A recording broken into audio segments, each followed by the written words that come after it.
जय शिवराय मित्रांनो, तर स्वागत आहे आपलं आजच्या एका नवीन व्हिडिओमध्ये. तर मगाशी भोसरीमध्ये थांबलो होतो आपला ब्रिजपाशी. तिथं आपलं एक ड्रॉप असतो, मोशीवरून पिकअप असतं, सर असतात बँकेचे, त्यांना ड्रॉप करायचं असतं तिथं.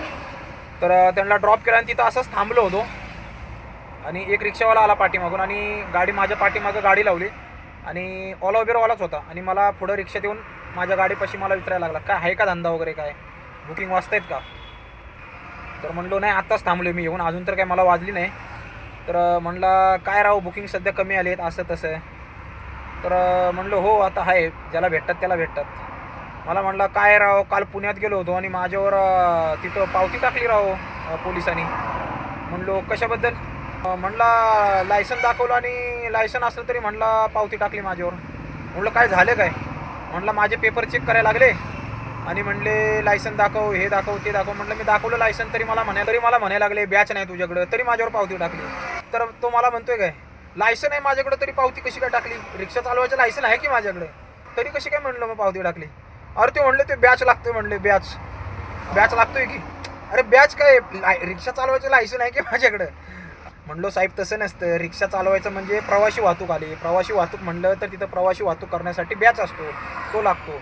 अहो पण रिक्षा चालवतोय ना मी, चालवायचं लायसन आहे ना माझ्याकडं, तरी पण पावती टाकतात ते. म्हणलो टाकणारच ना, तुम्ही रिक्षा म्हणजे ही प्रवासी गाडी आहे, याच्यामध्ये प्रवासी गाडीला बॅच असतो कंपल्सरी. तुमच्याकडे 3 व्हीलरचं लायसन असेल ते तुम्ही टेम्पो वगैरे चालवू शकता, पण तुम्हाला समजा रिक्षा चालवायची तर बॅच लागतोच ना.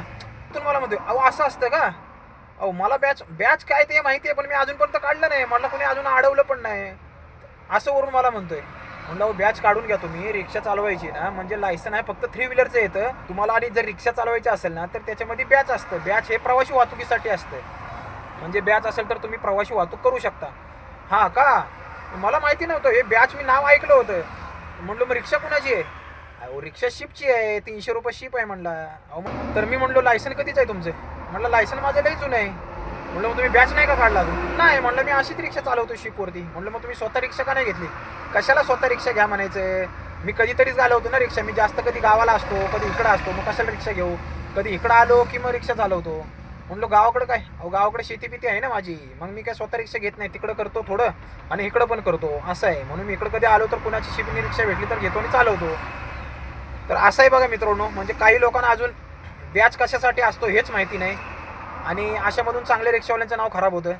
तर मित्रांनो तुम्हाला पण लक्षात ठेवा, पॅसेंजर वाहतुकीसाठी बॅच लागतो आणि बॅच हा रिक्षा धंद्यासाठी कंपल्सरी आहे. 3 व्हीलर लायसन हे फक्त तुम्ही 3 व्हीलर टेम्पो वगैरे ह्याच्यासाठी चालू शकतो. रिक्षा चालवायची असेल तर त्याला बॅच हा कंपल्सरी असतो आणि बॅच नसेल तर तुमच्यावर कारवाई होऊ शकते, पावती होऊ शकते तुमची. तर बॅच हा आपल्या डॉक्युमेंटमध्येच एक भाग आहे. रिक्षा चालवायची म्हणले तर लायसनने बॅच हा कंपल्सरी आहे. तर कुणाचा बॅच नसेल आणि ते रिक्षा चालवत असतील आणि नुसतंच लायसन असेल तर तुम्ही बॅच काढून घ्या. जर कोण शिपणी रिक्षा चालवत असतील तर आपल्या सर्वांसाठी रिक्षा धंद्यासाठी बॅच हा कंपल्सरी आहे.